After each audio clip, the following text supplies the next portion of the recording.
Order. Questions to the Prime Minister. Charlotte Leslie. Number one, Mr. Speaker. Thank you, Mr. Speaker. This morning I had meetings with ministerial colleagues and others, and in addition to my duties in this House, I shall have further such meetings later today. Charlotte Leslie. A key driver of our welcome economic growth has been investment in new commercial enterprises. Does my right honourable friend agree that the speedy completion of the Sainsbury's and Bristol Rovers deal is a key part of Britain's fight back to prosperity, not only in achieving a new stadium for the South West, but unleashing hundreds of jobs, affordable housing, business growth and rail infrastructure plans? And will he do all he can to hasten the completion of this Sainsbury's deal?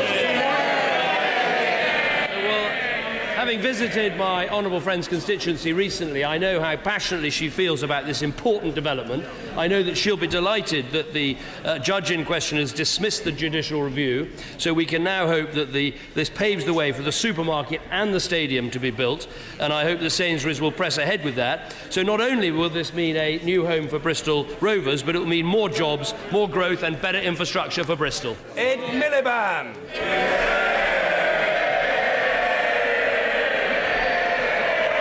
Mr. Speaker, it's 4 years since the Prime Minister announced his top-down NHS reorganisation. Since then, can he tell us whether the number of people having to wait more than the guaranteed 2 months for cancer treatment has got better or worse?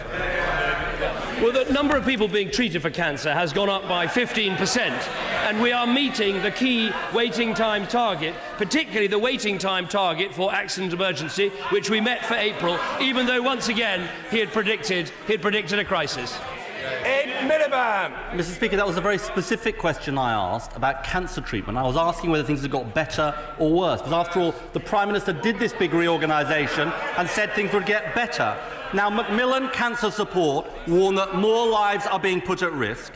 Cancer Research UK says, and I quote, "This isn't just a missed target, some patients are being failed. They've missed the target for the first time ever on access to cancer treatment."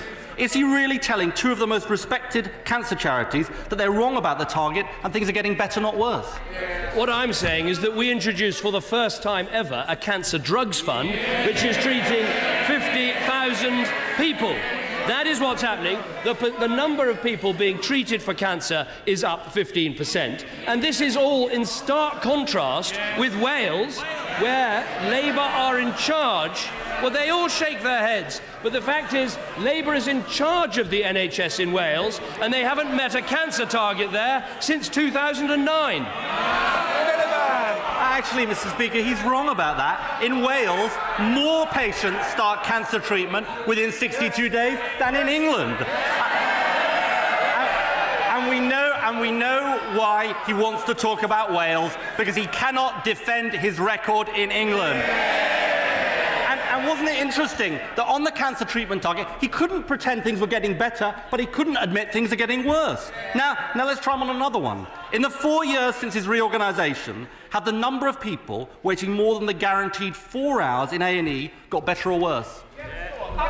We have met our waiting time target for accident emergency. And let me tell him exactly how long people are waiting. The average waiting time, when the Shadow Secretary of State was Secretary of State, the average waiting time was 77 minutes. Under this government, it is 30 minutes. That is what's happening under this government. Now, but let me admit to a mistake, Mr. Speaker. Let me admit to a mistake. I've just said that Labour haven't met a cancer treatment target in Wales since 2009. I'm afraid I was wrong. They haven't met a cancer treatment in Wales since 2008. And of course, in Wales, there is no cancer drugs fund. There's been an 8% cut to the budget. People are dying on waiting lists, and Labour are responsible. Now, he asked me to defend my record over the last 4 years. I will. There are 7,000 more doctors. There are 4,000 more nurses. There's over 1,000 more midwives.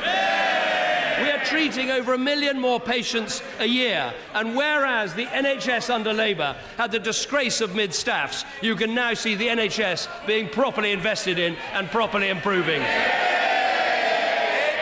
I'll I'll tell him about our record on the NHS, the shortest waiting times ever, more doctors and nurses than ever before, and the highest patient satisfaction ever. That's Labour's record on the NHS.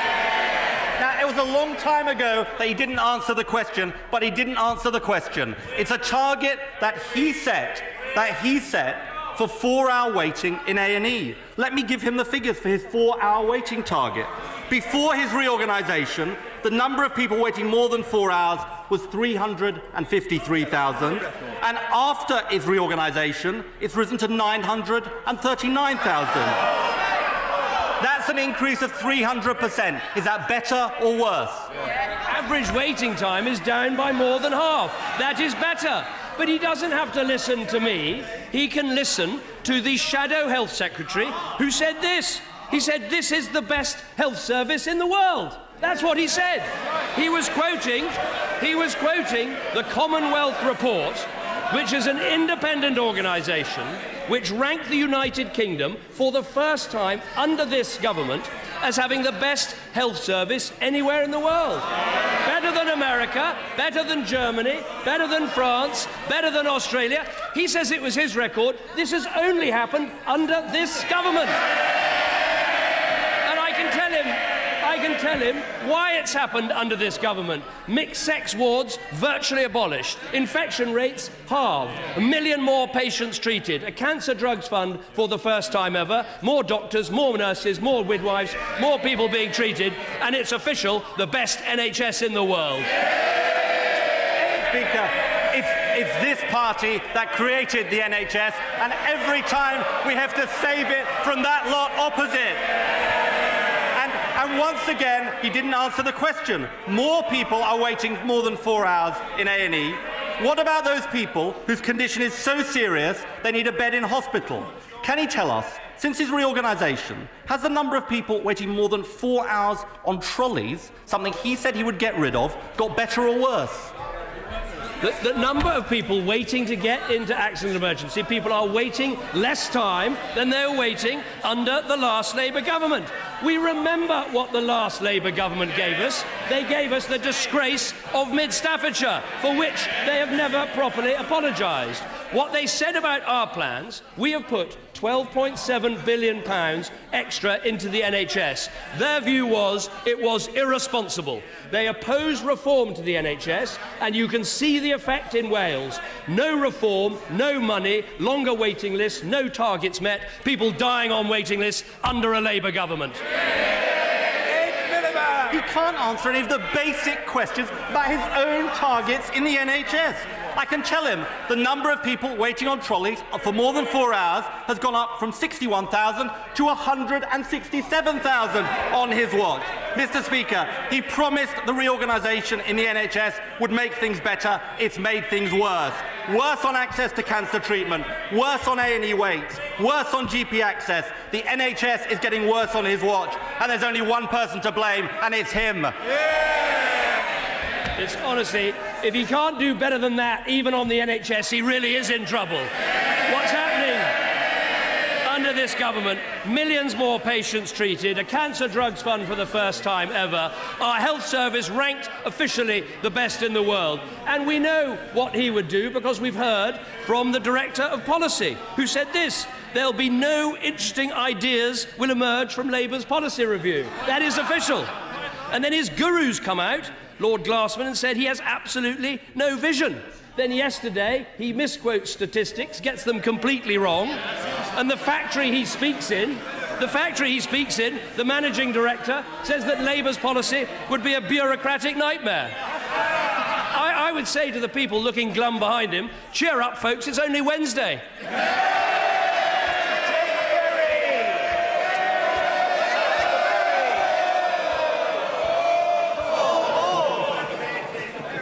Good to be back, Mr. Speaker. Shirley Shannon, a 40-year-old mother, was murdered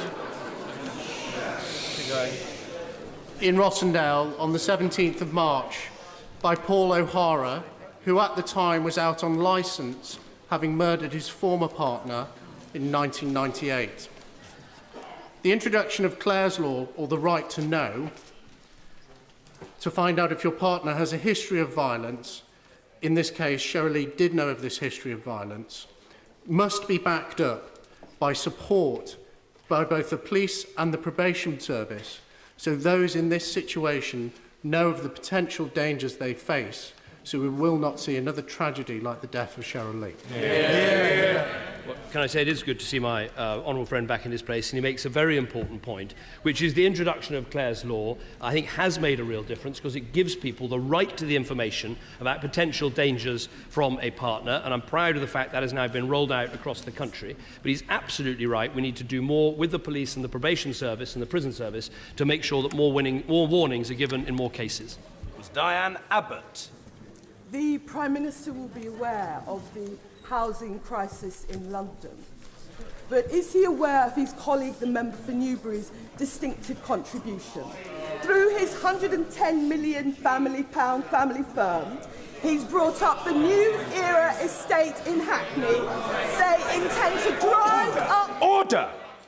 The question will be heard. What people think of it is neither here nor there. This is supposed to be a bastion of free speech, and the honourable lady will be heard however long it takes. Diane Abbott. Families in Hackney are facing seeing their rents driven up and facing eviction being put on the street. Are the activities of the member of Newbury's firms the Prime Minister's idea of compassionate conservatism?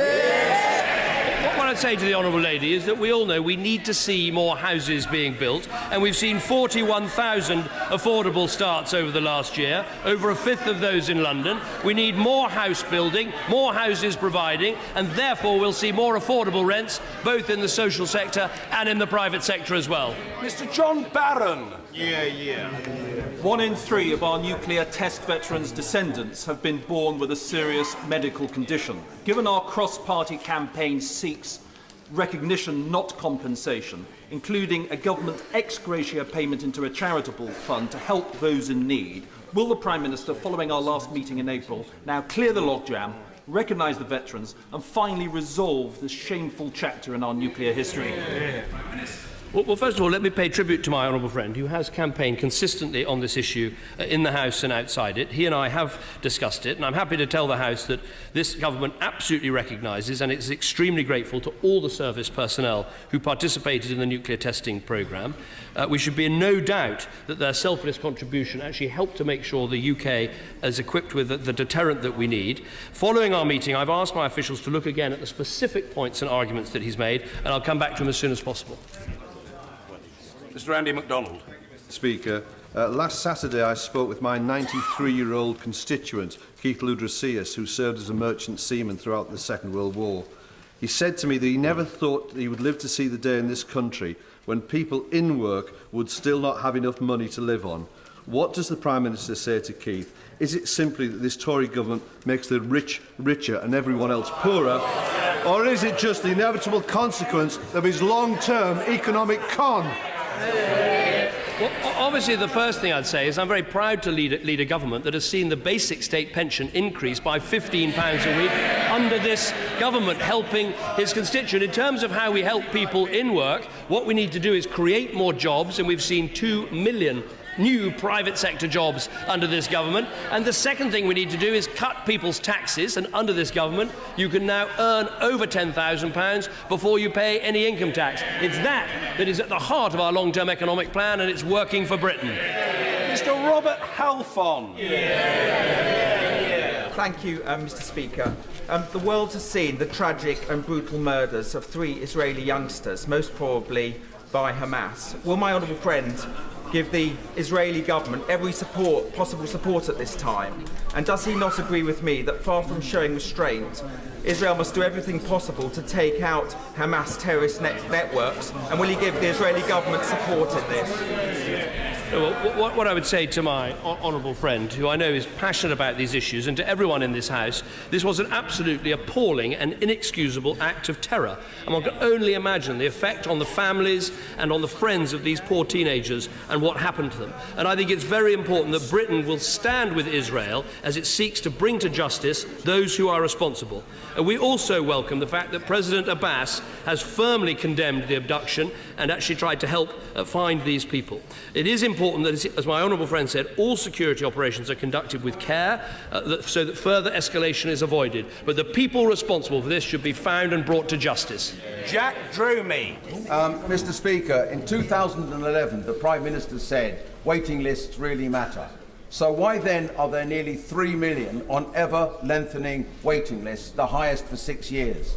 And what does the Prime Minister have to say to Catherine Sinclair, a constituent of mine? 33 weeks she's been waiting in pain for a hip operation. Doesn't she really matter? What I would say to the honourable gentleman is he needs to look at the figures, and the figures show that the numbers waiting longer than 18 weeks, 26 weeks and 52 weeks to start treatment, the Shadow Chancellor says they're getting worse. They are lower today than they ever were when he was sitting in government. Lower than at any time. Look, we have the record yesterday of the Leader of the Opposition using dodgy statistics. Yesterday he claimed that 3/4 of the jobs in our country were created in London. That is totally wrong. Have we heard an apology? Have we heard a correction? Does he want to correct the record? He will do anything to talk down the British economy. Mr. Andrew George. Speaker, the Prime Minister is aware, because I've raised this issue with him before, of my long-standing campaign for serious investment in rail services, from Penzance of the Independent and Liberal Democrat Cornwall Council proposal for a train upgrade and train care centre at Long Rock, and my 3,000 name petition, which I recently delivered to this House in support of that campaign. Will the Prime Minister visit my constituency with his chequebook and a favourable announcement? I intend to spend a lot of time in my honourable friend's constituency between now and the next election, and I will be bringing, I believe, all sorts of good news for the people of St Ives.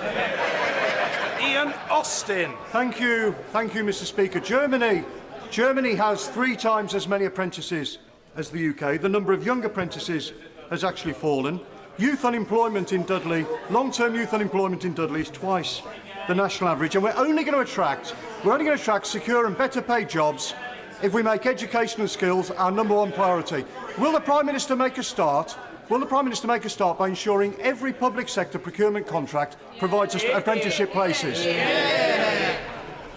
I have to say to the honourable gentleman, if he looks at the figures for Dudley North, he will find the claimant count is down by 20% in the last year.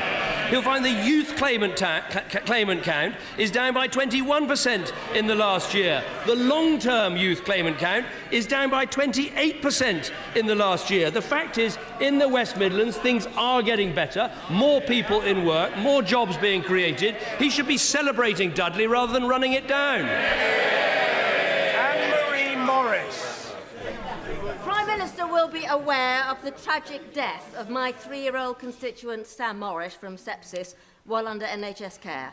He was failed by his GPs, out-of-hours services, the hospital, the Primary Care Trust and the Ombudsman. This must not happen again.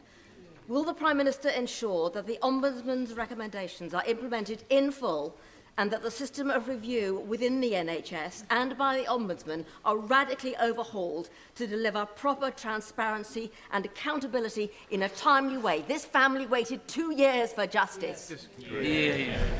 No, the Honourable Lady is absolutely right to raise this tragic case, and all our thoughts should be with Sam's parents, who I know have had a meeting with the Health Secretary. It is absolutely shocking and saddening, as she says, to see how a whole succession of health services failed this family, and anyone who's lost a child and lost a child that young knows how harrowing and how dreadful this experience is. She's absolutely right. We must learn the lessons from this case. We've got to make sure they are acted on and make sure they can't happen again. And just as last week, we launched a major safety campaign to prevent these sorts of tragic and sadly avoidable deaths. Kerry McCarthy. At the Tory billionaires' summer ball, the Defence Secretary was sat with the lobbyist for the government of Bahrain. Can the Prime Minister tell us whether they discussed the fact that Bahrain is still not regarded by the Foreign Office as a human rights country of concern? What I think will be discussed is the fact that the Labour Party just have to get one trade union to write one cheque for £14 million.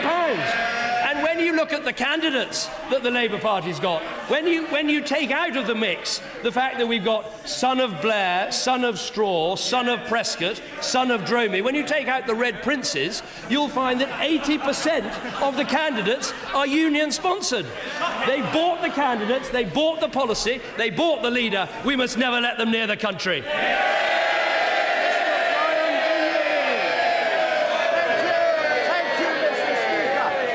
The number of NEETs in Northamptonshire has fallen from 4,580 in March 2012 to 2,645 now, thanks to a joint project set up by the local LEP and the Northampton Alive organisation. Would the Prime Minister congratulate those responsible for that success and urge more MPs to get involved with their local LEPs, thus recognising their great value if constituted correctly, led imaginatively and targeted wisely? I think my honourable friend is absolutely right, and actually this is something where there's an interest right across this House, because all parties are now committed to making the local enterprise partnerships work, not to go back to the old regional development agencies. I think it's important that local enterprise partnerships are business-led. It is important that they're strong in every part of the country, and members of Parliament, I think, can play a real role in encouraging prominent businessmen and women to get involved in the LEP and make sure they deliver for local areas. Jeremy Corbyn. Can I take the Prime Minister back to the question of the private rented sector in Britain? Across London, there are thousands and thousands of families, people on work, people on benefits, who are frightened of the rent increases, frightened of the short-term tenancy, and frightened of the consequences for themselves and their children of being evicted or forced to move out of the area in which they've lived. It's social cleansing that is happening in central London, and it's coming to the rest of the country. Can he give me an assurance that in addition to any regulation of the agencies, there will be serious consideration about the need to bring back rent control in this country to protect people, to ensure they have somewhere secure and decent to live? Where I would agree with the honourable gentleman is I think there is a need for greater transparency for the work of letting agents in terms of fees. I think there is a need for longer-term tenancies, which we've put forward alternative options for longer-term tenancies. But in the end, we must allow the customer to choose what they want. Where I part company with him is the idea of introducing full-on rent controls. Every time they've been tried, wherever they've been tried in the world, they've failed. And that's not just my view, that is also the view of Labour's own shadow housing minister, who's on the record saying that she doesn't think rent controls will work in practice. So perhaps he might want to have a word with her before coming on to me. Tony Mulgrew. In the 83 general election, a 13-year-old boy delivered leaflets around my constituency pledging that Michael Foot would take Labour out of the European Union. Does my right honourable friend find it strange that same boy, now leader of the Labour Party, isn't willing either to support the renegotiation of Britain's terms of membership of the European Union, or to pledge to support, to trust the people of Britain in a referendum on our membership of the European Union? I've always thought it's terribly unfair to hold against people things they might have done in their youth, and I really, if as a 14-year-old, if that was his idea of fun, then obviously, we have to make room. We have to make room for everybody. But the point is this: it's in the interests. It's the interests of the British people to have a renegotiation. What is my idea of fun? It is not hanging out with the Shadow Chancellor. That is my idea of fun. Right. And so I feel sorry for the Leader of the Opposition because he has to hang out with him all of the time. What a miserable existence it must be to have sitting next to you the person who wrecked the British economy and have to listen to them day after day, as they say to the British people, we're the people who crashed the car, give us the keys back. Mr. Jim Sheridan. Mr. Speaker, the uncertainty surrounding the future of Scotland and indeed the UK has resulted in many of the business community in Scotland withholding significant investment in that country.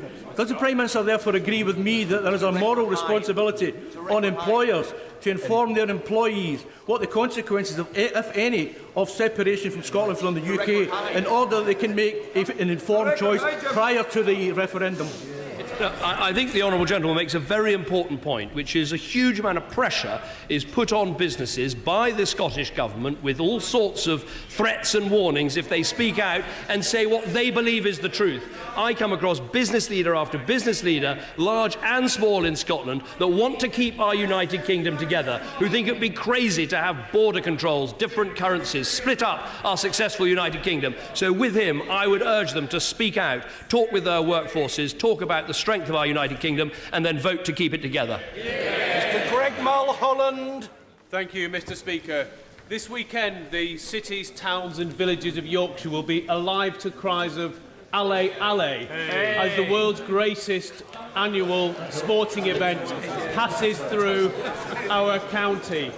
Will the Prime Minister join in the enthusiasm for people of Le Grand Départ taking part this weekend and agree this is a wonderful way to build a legacy for cycling and encourage more people to get on their bikes? Prime Minister!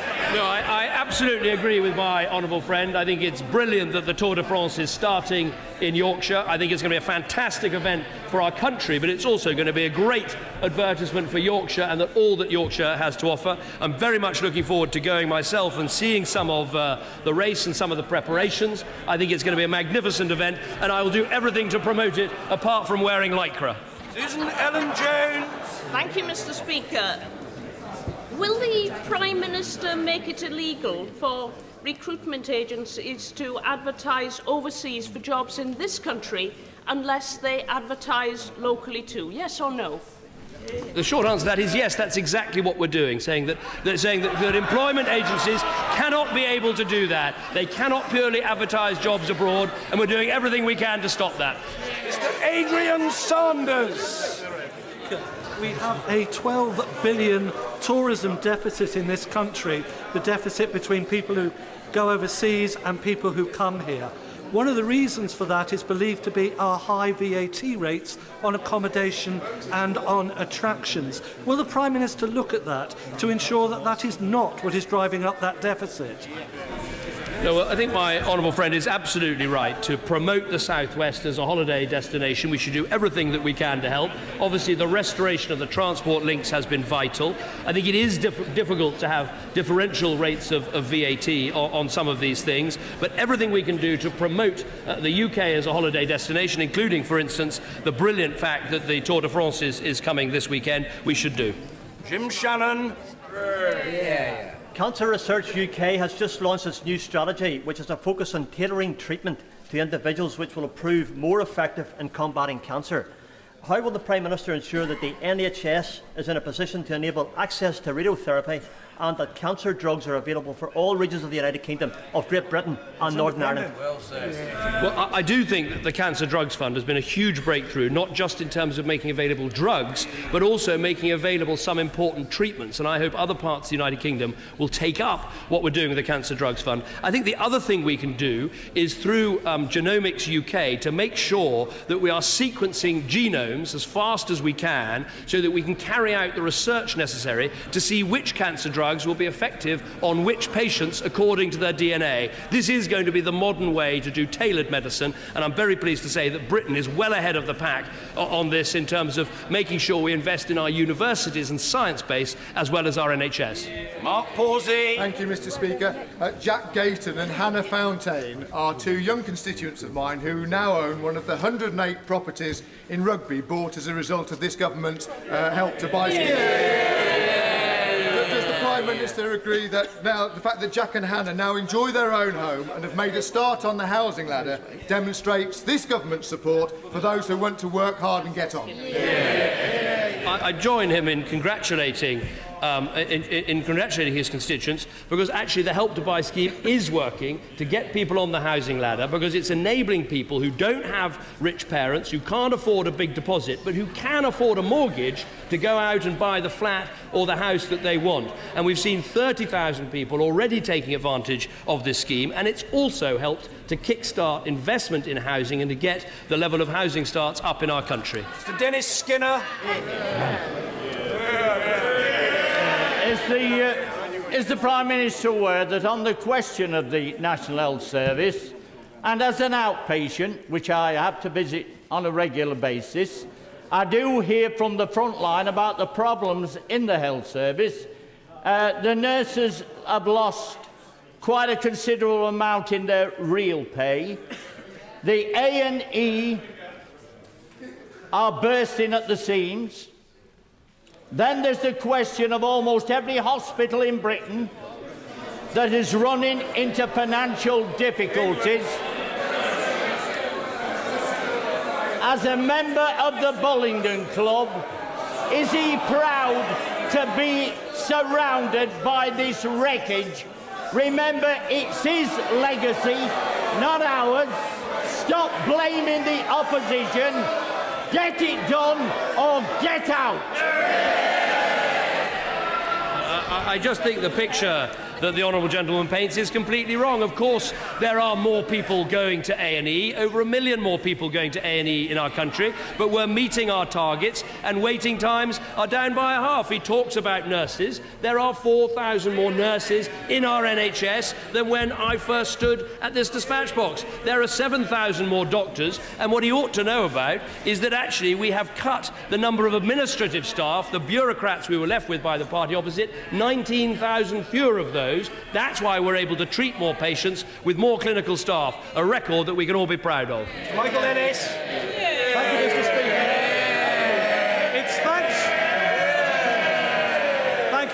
It's thanks to our long-term economic plan that £200 million has been allocated to fighting potholes. 3.3 million in Northamptonshire, much of that in my constituency, Northampton North. Doesn't this infrastructure investment mean that it's only Conservatives that have a plan that puts Britain on the road to recovery, whereas the Labour Party would drive this country's economy off a cliff? I think my honourable friend is fully justified in, I think, taking a lot of credit for the work that has been done on potholes, because he has raised this in every forum and in this House over and over again. And partly because of that, Northamptonshire got £3.3 million specifically to spend on repairing roads, and he'll be pleased to know that is enough to fill in a staggering 62,000 potholes. This is important because it damages people's cars, motorbikes and cycles on their way to work. Mending potholes is good for hard-working families. Chris Ruane. Thank you, Mr. Speaker. Mr. Speaker, Arthur Jones, a 73-year-old Army veteran from Denby in my constituency, went hill walking in Crete. He hasn't been seen since June the 19th. His family are frantic with worry. Will the Prime Minister ensure that the FCO continue their excellent work and cooperate with the Greek government to make sure that Arthur is found? I will certainly do everything I can to help the honourable gentleman with his constituent and have discussions with the Foreign Office about all the consular assistance that has been given and anything else that they can do. Order.